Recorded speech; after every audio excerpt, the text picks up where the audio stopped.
Welcome to On the Edge with April Mahoney Brains. You're at the spot, the place, where the conversation is pointed, the guests are sharp, and the responses are never dull. Did you bring your thinking caps? It's time to put them on, because the conversation starts now. Welcome to On the Edge with April Mahoney Brains. You're at the spot, the place, where the conversation is pointed, the guests are sharp, and the responses are never dull. We're going to Australia. We are going to meet with the beautiful Delicia Moraleda.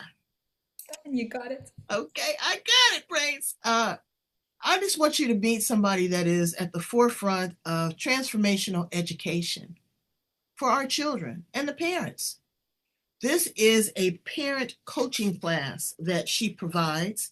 She also was the former owner of a Montessori school. I remember when my daughter was going to school and we were going to put her in Montessori, we couldn't afford it. We put her in another school, but you know what I really loved about it was the innovation and the independent structure of the curriculum for the child, the way that they communicated with the children, the learning environment. It wasn't like they do in China, but it was very similar because they taught compassion, but they also heightened where a child's gifts were. If it was in music, if it was mathematics, if it was English, if it was science, they would really focus on that, and they would base the other curriculum based upon those areas so that your child would thrive and they would feel comfortable. It wasn't this competitive nature of, oh, everybody's 9 years old and you have to pass this test score because if you don't pass this, then you're not, this, you're not going to pass. And, but here it's a numbers game. There was a numbers game, dollars and cents, but this is a different type of numbers game. And if you can afford it, really, it's great. And we're going to also talk to her about this homeschooling. Because if I had a grandchild right now, I think homeschooling would be the option for me. So we're going to bring her to the forefront, that and a whole lot more. Welcome from the land down under, Delicia. Hello, how you going? I'll greet you the Hey, Aussie way. How you going? hey, we going good. We going good. So thank you so much for being here. I kind of ran off on the introduction, but those things are very important because these are little minds. My father used to tell me, he says, baby, one day they're going to send these kids to school to be dumb, not learn nothing. And sometimes I hear what's going on in the classroom. I see the struggle on the teacher's face, especially here in America. They didn't sign up to be a bulletproof vest. They didn't sign up to be the nurse. They didn't sign up to be the food bank, and these teachers are taking on all these existential responsibilities and not really getting to the crust of the matter, and that's educating the kids. How did you find yourself in this space? Oh, you just in your introduction, you took me all the way back to when I was running and owning my school. But just to speak on what you mentioned about your father speaking about the minds of children, Maria Montessori says the hands are the instruments of the mind. Mm, mm, mm. And a Montessori classroom really provides the space for a child to use their hands to activate their minds. And I I resisted education for a very long time. Many people in my life told me, you are so great with children, you should become a teacher. My favorite aunt is an educator, and I have a lot of respect and admiration for her, but I looked at her and I said, I never want to be a teacher. So I went around and did everything but, and found myself after leaving school going to Holland for a year to au pair. I really just wanted to travel, and the way to do that, to leave South Africa, was to become an au pair. And I was responsible. I found myself in a beautiful home for a very wealthy family, responsible for three young children. On my own, as a 17-year-old, I became a mother. And it was in that experience that I saw what everybody else saw in me, that I just had a natural gift with children. They felt safe around me. I felt comfortable and very confident in being a caretaker.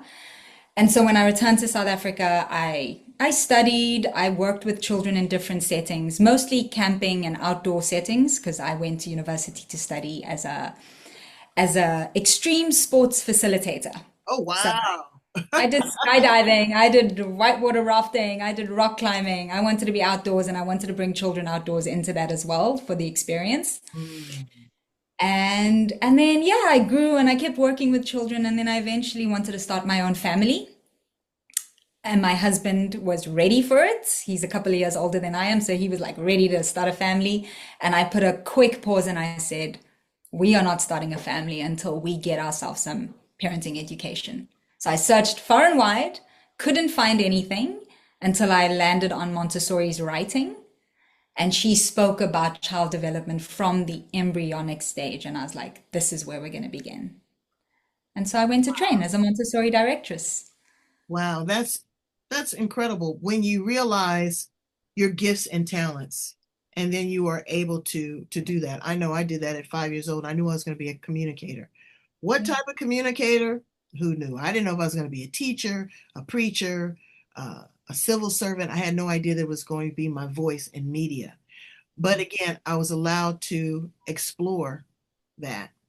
Yeah. And again, I love that the hands, now rephrase that again, that the hands Instruments of the mind. are the instruments, and that could not be any truer statement. So you find yourself in this space and you say, well, look, I'm in a different country. You're in South Africa. Now, you were born and raised in South Africa, right? South African, yes. Tell us a little bit about the educational system there, because you know what I tell you, people, other countries outside of the United States get a bad rap for education, but they are some of the best and brightest and most gracious and grateful students in the world. Yeah.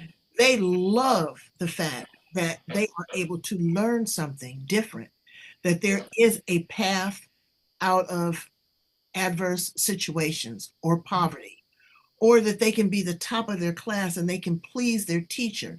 Their parents demand excellence. Okay. Sometimes it could be a little tough, but you look at all the doctors, the lawyers, the engineers, they demand excellence. Here, we're like, oh, okay, you want to negotiate, you want to barter, you want to, okay, well, I'll reward you if. No, no. What is the educational system like there? Oh, well, we'll have to have a bit of a history lesson, and I'm not a history buff, but I think South Africa values education, and particularly non-white South Africans value education because of how we were kept out of quality education during the apartheid years. So I can speak from my own experience, which is I'm a mixed race South African, classified as colored in South Africa. And I was born into apartheid. So I grew up under the apartheid regime where the races were segregated by color. And my family had to live in a colored neighborhood. And I was fortunate enough that my parents could afford to send me to a white school. So I got to interact with children. I got to see white people in my classroom. And then also I got to experience foreigners because a lot of diplomats came to my school. So I grew up understanding that I would go home and only be surrounded by colored people. But then every day I'd go to school and my teacher would be white and there'd be other white children in my classroom. And not all South Africans of color had that opportunity because they had to go to black schools or colored schools and there were dedicated white schools. So now that we have integrated classrooms, it is absolutely a privilege to be able to be in a school, be that a traditional school. Just to be able to get an education is highly valued. And once you have the education, then South Africans perceive that as a stepping stone into the world of employment and the world of earning an income so that you can support your family. Now, I was privileged. I got that education and I got to see many opportunities open up to me, but not everybody has that. And when you step into Montessori, which is alternative education, that can sometimes seem like, well, what are you doing? Are you crazy? The traditional system is where we struggle to get into, and now we're stepping out of that and exploring something so foreign. So there was a lot of resistance to that, especially amongst people of color who still see the traditional educational system as the standard. We were blocked out of that for such a long time. And now that we can be in that, that's where we're going to send our children. That's what they need. Mm. Well, you can't expect more if you don't do more and you haven't had more. And again, to have the prestige and the honor of having engineer behind your name or doctor in front of your name, attorney in front of your name, that is prestige. And then, oh my God, you're going to go to university in the United States and come back and support the family. And family is everything. Yeah. There is a cultural understanding that you honor. Brains, listen to me. You millennials, turn this up. You honor the wisdom of your elders. You nurture the naivety of the ones below you. You are the bridge in between to carry them safely across. You take care, honor, respect your mother and father until their dying day. Whatever that is, if that's financially, if that's emotionally, if that is physically, okay? That is, and I take pride in that, and I'm sure that you do too, of the colors of the Black people. I took care of my mother to her last heartbeat. It was an honor and a privilege to be able to do that. There's a respect factor. And I think that that has broken down in the communication. Again, the negotiation. We're not friends. I am Mm. your parent and you are my child. Yes. And my responsibility is to make sure that you have certain things in life to make you an independent contributor to society. Mm. Now you're in a whole different place. You're in a little bit more liberal place because Australia, in parallel, is close to the United States. What are you seeing there in the educational system? Because you still have the disenfranchised of the First Nations people and the Aborigines. So there's another colored situation. Absolutely. And interestingly enough, I'm not I live in Australia, but my exposure to the indigenous people is minimum to none, which is a very foreign thing to experience coming from South Africa, where previously white schools are now predominantly black schools. Mm, And the white population who can afford it move into these alternative education systems. So for our experience here, I am mixed race and I went and married a Filipino man and just made some more mixed race babies that will never be able to identify what's in their pot, but they are everything and it's beautiful and I love it for them. And being in Australia is beautiful because it is this melting pot of the whole wide world, very similar to the US, where I've met people from countries as a young child I didn't even know existed, mm, right? So there's mm. different looking people everywhere. And we found a school for our children where there is diversity. And so this color of their skin isn't questioned. It's nothing to be curious about. Like, Right. it's rather, who are you? What do you like? What are your interests? Do you want to be my friend? Because we play soccer together or we love the same musical instrument. So I Absolutely. think here there is an element of education is a given. The government provides really well. The public school system is phenomenal here. They've got really great schools. And so people just take it for granted. We're going to get into a school. We're going to get at least a decent education, Right. and that's expected. But then it's a level deeper of what are the children needing? And I think this goes worldwide. Is Right. like, Right. are we here educating for the children that are in the classroom, or are we just ticking boxes on outcomes lists? Right. And that's what I found. I can't think of his name, and I should have written it down. I apologize, Brains, but I will post it. I posted an interview of a very well-known academic scholar, and the title of the YouTube video is that creativity is taken out of our children in schools. All of our kids are not going to mature at the same age. You know, their bodies aren't going to mature, their mind, their reading level, their mathematics, their social skills. And then you have so many children that are now neurodivergent. Mhm. And that is a wide spectrum from ADHD to autism to dyslexia, to depression. There is a lot going on with the kids right now, and I don't know where that came from. We used to always have this little thing. We'd be snarky and we say, oh, that kid is special. They got to go to the special class, or they on the yellow bus, or this, that, and the other. They were few and far in between, but they would go to their class, they would get their instruction, and then they come in and migrate with everybody else so that they were not ostracized, that they were a part, independent contributor to society.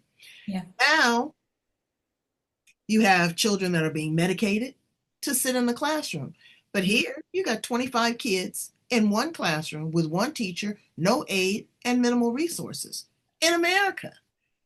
And you expect for them to measure up and tick the box and pass the test of another child that doesn't need that individual attention. So now they're medicated, or they're ostracized, or they're punished. But I have seen that there are some other alternative schools that are teaching the children mindfulness, that are teaching them meditation, that are teaching them yoga, that are teaching them self-worth. And in Asian countries, they teach you compassion and how to socialize before they teach you how to read. Yeah. And once you embody that, everything is second nature. Yes. Then I went and I saw these children that were homeschooled. We were on vacation in Yosemite. And I observed them the whole time that we were there. They were the most well-adjusted, well-mannered, inquisitive little characters that you would ever meet. They would ask informed questions. They would listen attentively. And there was only a minimal amount of instruction. Because I talked to their mom. She says, oh, yeah. She said, we only do that textbook stuff, maybe 2-3 hours. But we give them life skills. And they incorporate those. So that's some of the philosophy that they taught in Montessori too. Tell us where you are and what you're doing with coaching of the parents, and also implementing and instilling self-worth, value, and personal development and growth with their children. Yeah, I love hearing you share these experiences of meeting different children, because it really takes me back to the classroom. And just to speak to the expectation, both on students and teachers in a traditional classroom setting, and go back to that quote, the hands are the instruments of the mind, is that Montessori is one solution to that problem in the classroom, where a teacher is trying to keep the attention of all the students and also expecting them to be on the same level. In a Montessori classroom, as you said in the introduction, there are 5 different learning areas with hands-on materials that children can go and learn with. So there's one teacher to 25 or 30 children, but all the children are working. And she's there as a guide, as a support to help them. But they're independent in their learning. And that's one solution. Yes, it costs money to set up a classroom environment like that, because you need materials. But it's a solution. And the government has budget for education. They're just spending it in ways that, like medication and teachers' aides. So I wanted to touch on that, as there are solutions out there. But speaking about compassion first, before we get into academics, I want to read I've got 3 quotes that I live by and work by in teaching and educating parents. Maria Montessori said this: everyone talks about peace, but no one educates for peace. In this world, they educate for competition. And competition is the beginning of any war. When we educate to cooperate and owe each other solidarity, that's the day we will be educating for peace. And this is what education needs to be. It needs to be more about getting good marks, good grades, so that you can get into university, so that you can get the title and then get the job. We need to be educating as a preparation for life and everything that life is about: relationships, communication, respect, tolerance, understanding, curiosity, creativity. Absolutely. And so as a Montessori school owner, what I did was I started there, because I was like, okay, this is what children need. I'm going to create an environment where all their needs are met. So I built this beautiful school that was built for the children, and us as the adults were just there to support and guide them in that environment. And what I discovered was, every time I said goodbye to a student and I handed them back to their parents and we had a little chat at the school gate, I realized I was handing these children back to parents who didn't know how to maintain that relationship. And so that's when I shifted into actually I need to educate the parents because they are the first teachers. And they will always be the children, the people that their children look up to first. My students may never remember me, Right. but they're always going to have their parents up on, we don't No, want them you here to, always remember your teacher. I saw my second grade teacher about 5 years ago. I'm 63 years old. yeah. And her name was Miss DeRoche. And Delicia, she wore this certain perfume, it was called Blue Water. And her skin was it wasn't tight, it was kind of soft and mushy. But when she squeezed you and told you you did a good job, oh my God. And when she saw me and I saw her, tears ran down my face because it was so important that I pleased her, that I acknowledged her, that I got that big mushy hug and I smelt that blue water. Yeah. And I tell you, so they will remember their teachers. They will remember. And at the formative years, there's always someone that's going to impact you or your child and their relationship. So I give you your flowers. Yeah, I receive those flowers and I love and that's payment enough. And I would love for children to experience that at home first. So that's why the parent education. And then I trained my teachers in everything that I know because I wanted the children at school to receive the same thing. So you know that triangle parent, teacher, home? Right. Like the only way to get that working together is that if everyone understands we are here to serve the child, Mm. not to be servants to them, but to serve the development of the skills that they need to grow up into the adults that we want, taking us into the next generation, like doing the things that we need. But is there a certain, for the lack of a better term, arrogance among parents? Is that, well, that's the teacher, that's your job to do this, to do that. Or I've learned, I've already went to school, and this is how it was done. Uh, Mhm. it's a whole new world order. This is how the kids are learning now. Yeah, They're not, yeah, they're using artificial intelligence. How do you work side by side with technology? You'll never be smarter than a supercomputer. yeah, I don't yeah, care what you do. But how do you incorporate that and then bring the parents along?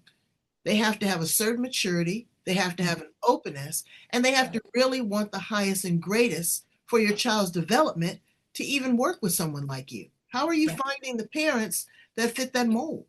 Yeah, absolutely. So the answer is yes, there is an arrogance in I'm paying this person, whether it's teacher, therapist, coach, to give my children the skills, so my hands are off. And Mhm. with those parents, it really is, it's going to take seeing that their child needs more than that. You cannot just pay someone else to give your child skills because skills aren't learned that way. Skills are modeled, behaviors are modeled by the adults that that child is around. So if they go to a coach for an hour, they see a therapist and they feel safe and they feel comfortable in that setting, they're going to come home and if they're not receiving the same respect or acknowledgement or presence from you, their behavior is going to show that. Right. And so usually I get parents who get to the point of we've tried everything. We've done everything that the experts and professionals have told us, and still we're struggling at home. And when they come to me, then I'm like, okay, well, let's stop looking at your child and let's focus on you. How are you showing up? You pull the veil right off of them, huh? Yeah, that's it. Uh, I don't work with parents who want to fix their children. As soon as they begin with me, I make it very clear that this has nothing to do with your child. It has everything to do with you. And so if you're ready to do the work, and parenting is labor intensive. Parenting is showing up every single day, even when you don't want to. mhm. So if you're ready to do Not that, just till they're 18. nope, It nope. is from the womb to the tomb. That's it. And oh, and I've got a 10-year-old and a almost 13-year-old, and they've known since they were babies. I've said you are not an adult until at least 24 or 26 years old when your brain is fully developed. That's when I take my hands off, and I mean, I'll slowly be taking my hands off the wheel and letting you drive. But when you reach 24, 26, and you show me that you're ready to go, then I'm going to let you go. But Well, up you're until better then, than me. I'm going to be here. You're Yeah. better than me because I say you're not grown till you got your own. Ah, I like Okay. that. I might adopt that. My daughter did not move out until she was 28 years old. Yeah. She did not get excited about driving a car at 16. She did. We Mm, had her a new car sitting out in front of the house. It sat out there almost a year before she got excited about driving it. She was a slow learner, a slow adapter to that. She could not afford to move out because of the economics yeah. here in the United States, but you still had grown people responsibility. Yes. You still went to work. You still cleaned up. You still contribute to the household. You still did education. There are women out there that have 3 kids, go to school, work a job, so don't tell me what you can't. I need you to come to me with a can do attitude. I'm tough on that. Yeah. Yeah. And that is the respect level. Again, I made it very clear. I am friendly, but I Hmm. am not your friend. Yeah, absolutely. What are the other 2 quotes that you use? Yeah, so Nelson Mandela, naturally, our first president that brought us out of apartheid, he says education is the most powerful weapon which you can use to change the world. I truly believe it, both in from early childhood all the way up to educating parents, because I've worked with so many parents who are like, I didn't know that. I've taught therapists and psychologists and doctorates, and they're like, I've never heard it that way, or I never understood it. So they know the theory, but until you can bring the theory into embodied action, it actually means nothing. So someone can talk to you all about attachment science and nervous system regulation and brain science, and then in the moment when your child's having a meltdown, not be able to bring that theory into, I'm present for this. I understand you. I see you. I'm here to support you. It means nothing. So education does really change the world. And then Maya Angelou, of course, we do the best until we know better. And when we know better, we do better. So Absolutely. we're not working here towards perfection. We're just working towards becoming aware of where it is that we're showing up in harmful ways and then showing up better so that we can be more helpful than we are harmful. Um, Discipline. Yeah. Yeah. I'm a minder. I'm a mind bender. I'm a mind twister. I don't need corporal punishment. I got other ways of getting your mind right. Yeah. But understanding that there's consequences for your action. Yes. Okay? Yeah.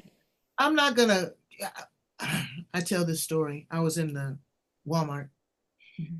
and this young Hispanic mother went all in on that baby in that basket like he was some indigent on the street. She Mhm. cursed him, she looked at him, and he was flinching the whole time. And I said, I prayed to God first. I said, now she's probably going to go off on me and hit me in the head with one of these cans of tomatoes. I said, but I'm going to take a chance. And I told her, I said, baby, I know the times are tough. I know it's hard. I said, but he does not deserve that. Mm. Please don't talk to him like that. Yeah. Please don't curse at him like he's some 65-year-old man that has been mistreating you. I said, he's a baby. I said, because this is going to create a behavior that he's going to carry with him, not just to school and be a bully, but for the rest of his life. This Mm. is what happens when children go to jail. This is what happens when they turn to drugs. This is what happens when they rob and they steal. I said, and the first person that he's fallen in love with is you, his mother. Yeah. And she stood back and she put her hands on her hips. And I was like, oh, Lord, here we go. And she said, thank you. She said, no one has ever said that to me and talked to me like that. No one has made me aware. Yeah. And her little boy looked at me like, somebody just saved me. Yes. And you did. And I told her, I said, it's going to take work, it's going to take practice, but give yourself, count backwards from Mm. 10 to 1. Give Mm. yourself some space. Find a babysitter, find a support group, Yeah. do something for yourself. Extract yourself from this. I don't know what the situation was with the father. Obviously, it wasn't good. He wasn't at the Walmart paying for the stuff. But I could look at him and I could tell that there was something missing in his eyes. And that is what we have to do. We have to figure out better ways of disciplining, but also hearing. Like you said, your child wants to be heard. Yeah. Even at Yeah. adolescence, they go, oh, between 11 and 16. If you sit silently, and I'm a snooper, yes, I'm going to go through the backpack. You're not going to shut and lock the door and leave me out. I'm going to know who your friends are. If I'm paying for the cell phone bill, that's me. Yeah. But as far as understanding that there is a manner of respect that your child has to earn, Mm-hmm. it Mm-hmm. becomes with the maturity level, and that there are consequences for bad actions, but there are major rewards for strives. And my daughter had a reading challenge, and that's what they taught me at Sylvan Learning Center. They said, reward her for her effort. Reward her because she tried. She may not have gotten an A, but she didn't get an F. She got a C, and she's Mm-hmm. coming progressively. And I tell you, when I learned that, it was just a game changer for me. And now, even to this day, she'll say, "Oh, mom, I just got promoted at my job." And I was like, "Oh, great. I'm so proud of you." Let them know that you're proud of them. Little incremental changes and differences. But you got to reward these kids too. But they have to understand that I'm not going to reward you for just showing up. There's got to Mm-hmm. be some participation, right? Yeah, yeah, I hear that. And I hear your language and I love what you're saying. And I want to go back to the discipline, like the definition of what discipline means when we're coming to it from a place of maturity. And for what we teach, what I teach is that discipline is asking, how can I help? How can I help you develop the skill that's needed for this moment? How can I help you meet the request that I'm asking or follow the instruction that I'm giving you? How can I help? So when we discipline our children, we're coming from a place of, I'm here to help you. And Mm, with that woman in the Walmart, you went at helping her through reflecting, this is what you're doing, and this is what he's learning, and this is what his experience is. And just you educated her in that moment. She needed someone to show her what she was doing. But another way of that is, and if it were me, I've seen this many times as well, and I'm also terrified that I'm going to get beaten up for saying anything, but yeah. it's more like, I see that you're struggling. How can I help you? What is it that you need? And sometimes with strangers, that might be a very uh, risky question to ask, but in our homes, if our child's misbehaving, their behavior is saying, I need help.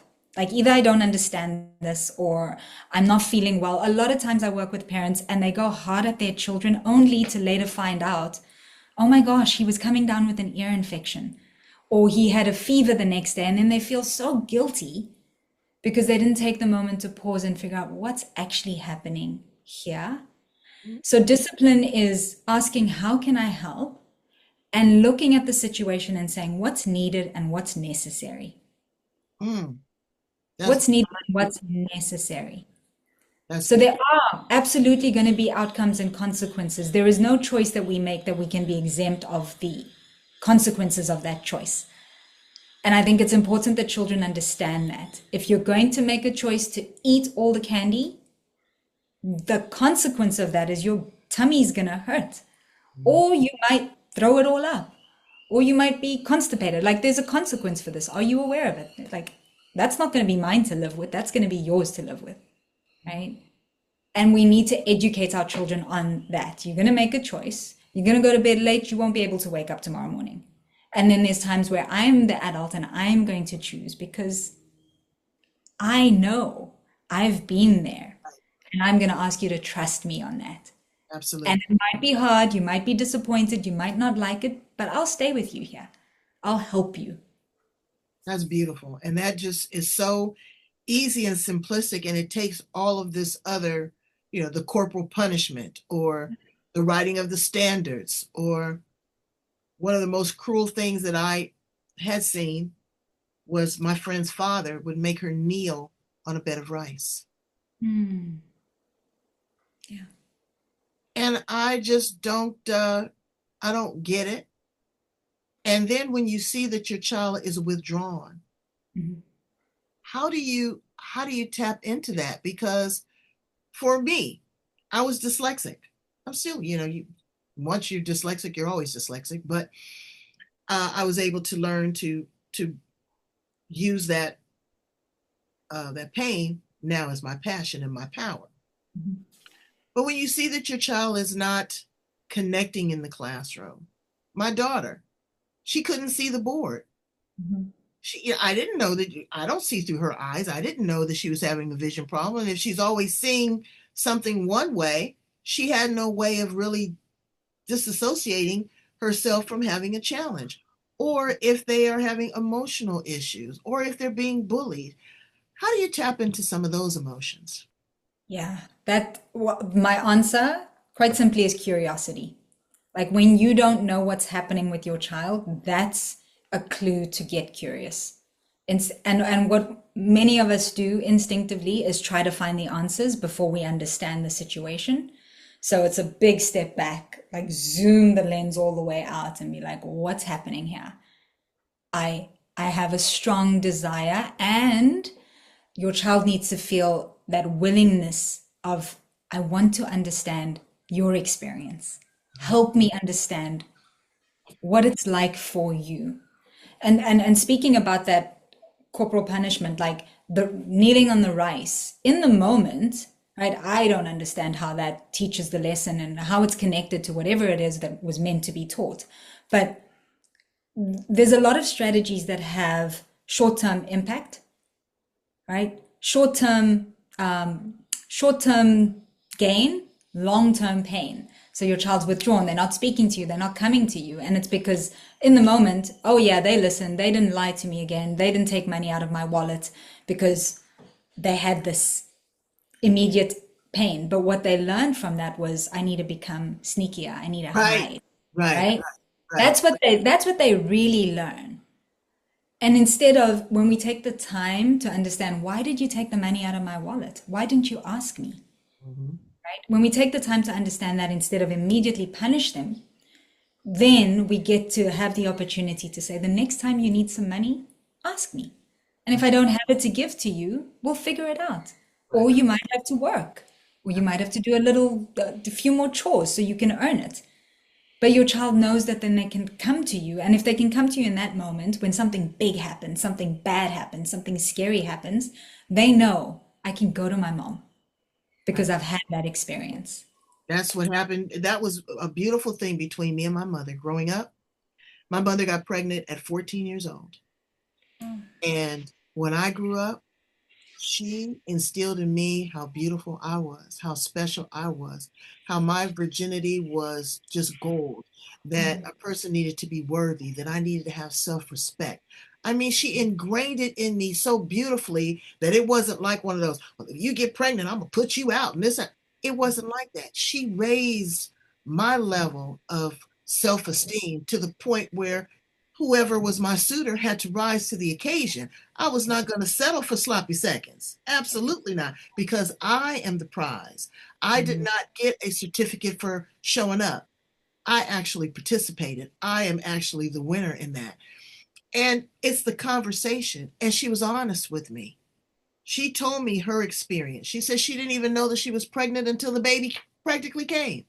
Yeah. My grandmother didn't have that conversation with her until she started crying and understanding what was going on. She Mhm. didn't understand what was going on.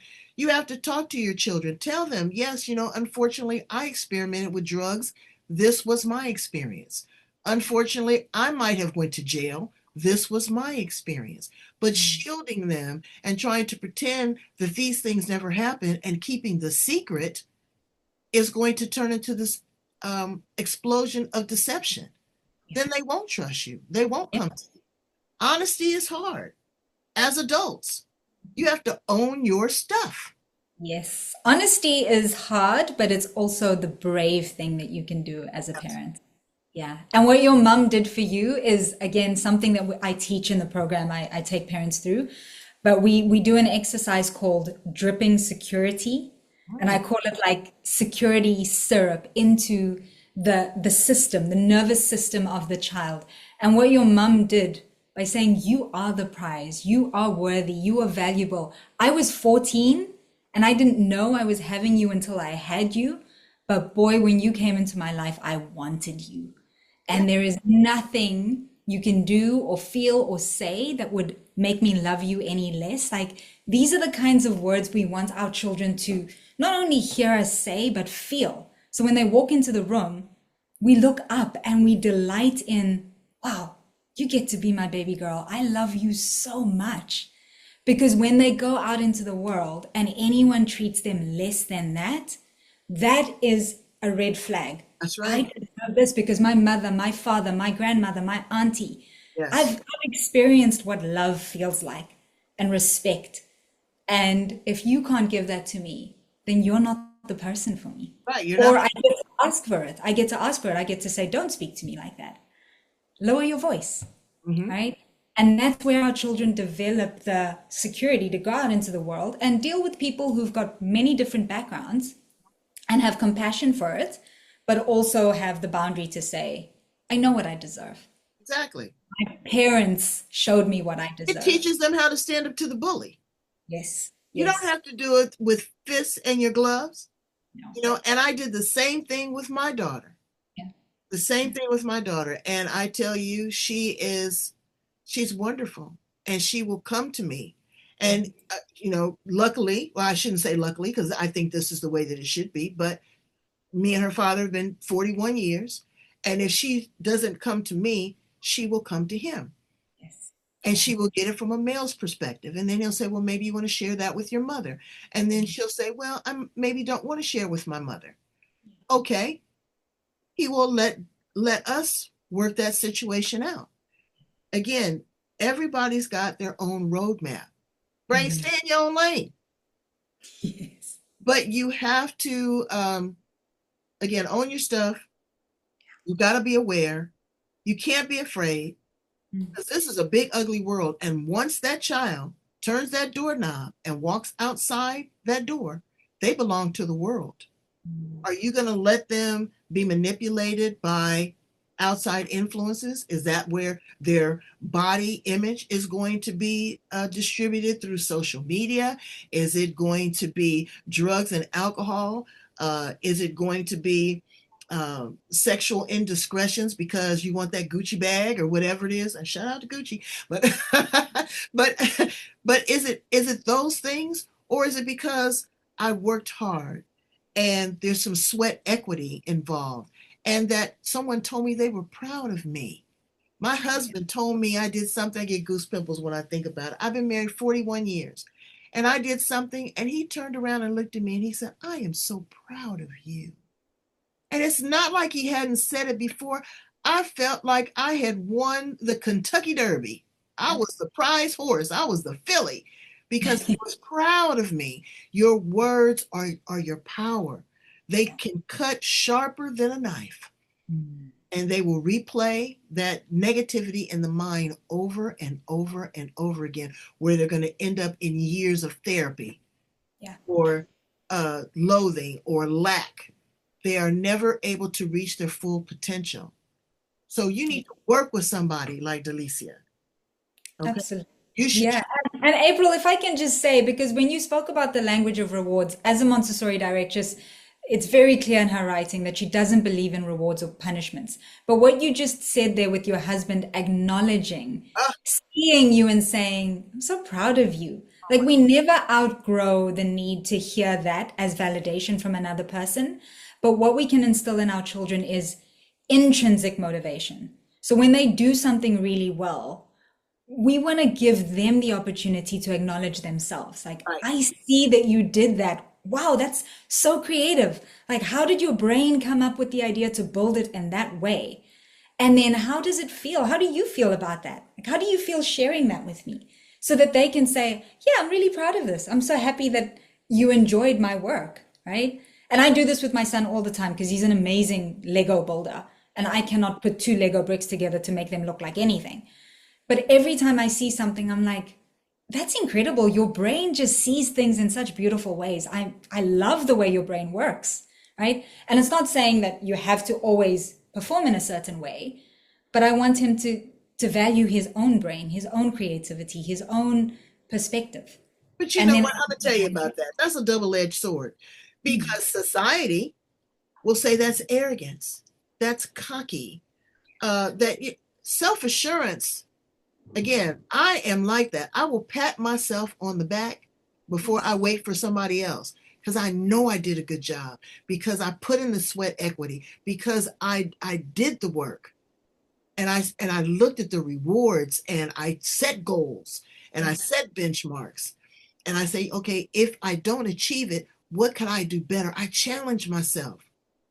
And I look back, oh, over my life, I guess I had a epiphany because I did some mirror work.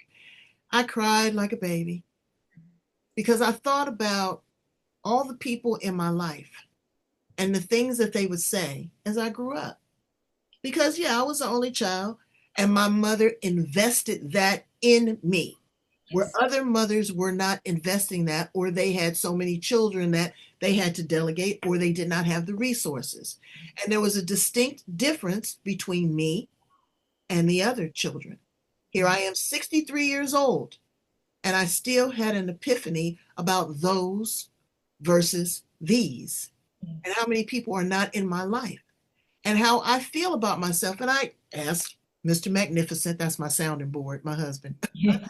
I love is that there name. something about me that is uber arrogant or cocky or disrespectful? He goes, no, he says, but there's something about you that is reassuring, self assuring, and you know that you love yourself. Yeah. And that is huge, brains. It is absolutely permissible to love yourself. Oh, yeah. And Oh, if yeah. you don't love yourself, you cannot exude that to others. I had a young man tell me he didn't know what love was. That broke my heart. I said, you have no idea of what it is. And love is by design. Everybody wants, something a little bit different. But if you Yes. have no idea of how that feels, how it makes you, it makes you emotional, how it makes you want to do for others, it makes you selfless. I pray for your soul, and I hope that you find it before you end this journey, because the world is a very treacherous place. And if you're waiting for someone else to suit you up, you're gonna miss the boat. Yeah, you'll be waiting a long time.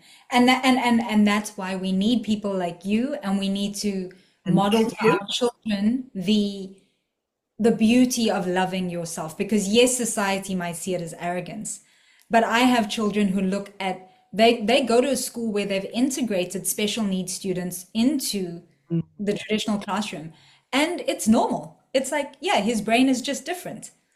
There's no judgment, there's no criticism, there's no, oh, their otherness. And we just need to normalize what is healthy and what is natural, and that we are all different, and having this pride and respect for yourself. When you get to show up in the world like that, you give other people permission, because they're attracted to you. They look at like, how can you do that, April? How can you pat yourself on the back and not wait for someone else to give you that congratulations? Right, I right. want some of that. I want to be able to do that too. And I find more in the social media world that we're alive in, I'm drawn to the people who are authentic. I know that's an overused word right now, but I can really feel between someone who's being true to themselves, Right. and however messy that looks, versus someone who's showing up perfectly. And I'm like, I can't connect to that. Or someone that is so ingrained, uh, and I won't mention any names, but they're so ingrained in what they believe and what they do. I'll give you a good example, Muhammad Ali. I Mhm. remember meeting him several times when I was a young girl. And he would say, because he would work out at a gym that wasn't far from our home, he would say, baby, am I beautiful? And I say, yes, sir. Do I, he'd be hitting the bag. Do I float like a butterfly? Do I sting like a bee? And he was an amazing poet and a magician. And he would do these tricks. But he made you believe that he was the greatest of all time. And to this day, that is where the acronym GOAT came from. Greatest of all time. Muhammad Ali made you believe. Yeah. And it's the regurgitation of the goodness, or whatever the propaganda on the other side is. If Mhm. you allow that to be disruptive or implanted in your mind, it's NLP. Yes. Neuro Yeah. linguistic programming, the conversation that one has with self. And I talk to myself, I look in the mirror and I was like, oh, well, you know what? Uh, I don't like that freckle. I said, but maybe it wasn't there 10 years ago, but I've earned it. Yeah. Yeah. Okay. I don't necessarily like, the gap in between my teeth, but it's unique. Yes. You always have to come back with what it is that could be the polar opposite of what you thought it was. Yeah, and you get to reframe it. And I love Absolutely. NLP. So it's a simple reframe. Why is that child so weird? He's not weird, he's different. That's right. We That's just right. don't know what that is. It's different for us. And as parents, we can constantly offer these reframes. We don't have to go into a full NLP session with our children, Right. but it's just a reframe. Like, can you look at that through a different lens? Hey, try this lens. See it the way I'm seeing it. And as parents doing the same thing. Let me come down to your level and let me have a look at this through your eyes. Right. Tell me Right. about that. Right. Yeah. And there's two things. One is an example of a friend of mine whose son is blind. And now he is about to go to the next Olympics as a skateboarder, Wow. and he's blind. He's an actor, he's an activist, he is a supporter, he's an amazing orator. I absolutely love Connor Head. Mhm. So I met another one of my guests. She's from South Africa. I'm going to connect you with her as well. But Please she's do. from South Africa, and her daughter is blind, Yeah. and she's an actress. So just because you don't see things Mhm. here, there's Yeah. other ways to exhibit your vision and to be seen. Yes. And I Yes. think that that is so important. Um, I just love having you. I could have talked to you forever, but I do want to ask you some fun questions before we conclude this interview. All right, let's go. What is one of your guilty pleasures? What do you do to just make yourself happy? Not with the kids, not with the husband, but what do you do for you, Delicia? I turn on YouTube, I search for Zumba dance videos, and I just go at it. I could dance for hours. Oh, that comes from your South African roots. That, Absolutely. yes, yes, If it I does. went to South Africa with you, where would Yeah. you take me? What would you want me to see? Oh my God, definitely the big five. You would have to do a safari and get up close to a lion and see an elephant right in front of the vehicle. Yeah, So a I've seen the safari, elephants. They're yeah. amazing. And then the next thing is a shisanyama, which means a barbecue meat. But you go to the street side setup, you buy your meat from the butcher, and then there's these braai stands, barbecue stands, and they cook your meat for you right there. And you have like this mountain of meat that you just eat, and it's delicious, it's And it's flavorful. beautiful It's the most because South African thing. Senegalese girls do braid my hair, and they've invited me to dinner. But what's so beautiful about that is that we eat with your hands. Yeah, It's yeah. family style. It's a community. It is, yes. It's a And that's community. what a shisanyama is. Everybody's cooking their meat on the braai stands and they're eating together. And yes, you can use your hands, and it's just delicious. So you'd have to do that. And what else would you do? I think those are the two main ones, must do's in You South go, Africa. you gonna take me shopping because African women, they do not play. Okay, they are fashionistas, absolutely, and that's Oh, what I like. They take great pride in their look and their appearance, and that's another thing. It's how you represent yourself. yeah, You yeah, know, I, if a young man walks around me with his pants drooping, we've got an issue. yeah, I yeah. I don't like that. And it's a representation of who you are and how others see you and Yeah, how you are received and perceived. yeah, It's absolutely. very important.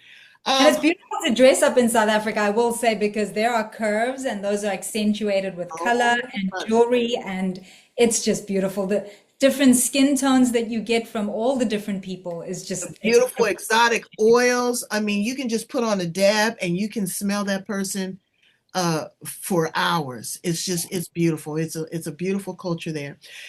If you were an appliance in the kitchen, Mhm. what appliance would you be? A refrigerator? Yeah, Okay. your refrigerator. Yeah, because it's got the ice cream down in the freezer. We gotta always have some ice cream in the freezer. And then the top part, the fridge is full of all these delicious, yummy things. You open up, grab something out. I like to be I like to have a full fridge so I can just send my children and say, food's in the fridge, help yourself. Uh, Absolutely. yeah. So I have been sharing that I have opted to be one of these high-end garbage cans. Have you seen them? No, tell me more about Yeah, yeah, that. they're pretty highbrow. But the reason why is because I want to be the place where you dispose of the things that no longer serve you. Oh, I I want love. to be the place where you're able to recycle and make something new out of something that was considered waste. I want to be the thing that you take out often and regularly. I Mm. want to be the thing that you take great care and responsibility when you sanitize me and you clean me and you make me feel good. And that's what these high-end garbage cans do. They compost, they sanitize themselves. They're pretty highbrow. So yeah, that's what I am going to be this week. I If love. you were a car, what kind of car would you be? Ooh, a Volvo. I don't know if they make Volvos with the top down, but I'd like to be a car with the top down. Love Volvo because they're safe, and I drive one. And it would be blue, definitely blue. And they last forever. I mean, it can get 300,000 miles and still be chugging along. Yeah, yeah. I'm a simple little girl, but yeah, that would be me, a Volvo, top down, blue. If you could time travel, if you go back to the past, project to the future, stay here in the present, where are you about to land? I would stay here in the present. I would stay in the present. I don't want to change anything about this moment. I'm living a beautiful life, and I get to do amazing things. So I would land right here in this moment, talking to you and sharing what I get to share. Thank you so much. And what do you say to a parent that sees their child is possibly struggling and they're struggling as well? Where does the rubber meet the road? What sort of advice could you offer them to begin? To begin, slow down. Slow down and stop trying to find the solution and seek to understand. Mm. Yeah. See, it's very simple, brains. You don't have to have a PhD to understand that it's the simple things. What they say, keep it simple, stupid. Yeah. Really? Yeah. Yeah, and it's okay. And it's okay not to know. And it's okay to ask for help. And it's okay to be honest. And it's okay to question yourself and be inquisitive. But it's also equally important to recognize, reward, own your things, praise, acknowledge. And it'll be a lot easier on you. Now, I don't know about some of these parents because one of my friends got 7 kids. I don't know how she juggles all those balls. You got 9 personalities with you and the husband there. But as she says, she takes time with each individual child to assess who they are. During the week, there may be 2 hours that this is Betty's time. There might be 2 hours that this is George's time, or George and Betty might spend time together. But to identify, because you can still be a parent, or your children can still be in a household, 7 of them grown up in the same household and have totally different experiences. Yes. Oh, definitely. You know, Yes. and Yeah. to identify what that person needs, yes, it's a lot, but you should have thought about that when you had 7 kids. But again, She's got her work cut out for her, that's for sure. it does. And our work is cut out if we work with someone like you. Please tell my brains how to get in contact with you, how they can go in and follow you, because again, she can work virtually from anywhere, brains. I And you do. Yes. So it's definitely need it. You definitely need it. And a coach is not a therapist. A coach is somebody that's going to hold your hand, that's your cheerleader. They're also going to hold you accountable. absolutely. Yeah. And we're going to be focusing on you, not your children. So I am on Facebook. My company is called Go Beyond Parenthood because we're looking at more than just parenting the children. So Go Beyond Parenthood on Facebook and same website, www.gobeyondparenthood.com. And you can find a link for my book that's going to be released in the next week. I'll Wow. be receiving copies of my book, which is very exciting. And the book is a great place to start because everything that I teach in the 12-week program, I've written into the book. And I'm looking forward to starting my own column called Dear Delicia. So I'm inviting all the listeners to send in a question and I'll answer the question. What's your parenting struggle or challenge? Let me Mhm. support Absolutely. Now, you don't actually have the book, but can you you. put it up? Because I want people to be able to find this. As soon as the book is released, we're going to put that information out.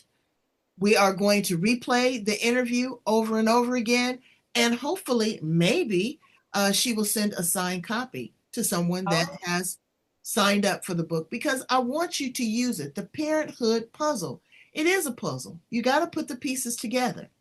yep. Really do. And sometimes you get the wrong piece. Have you ever done that? Have you ever put a jigsaw puzzle together and put in the wrong piece?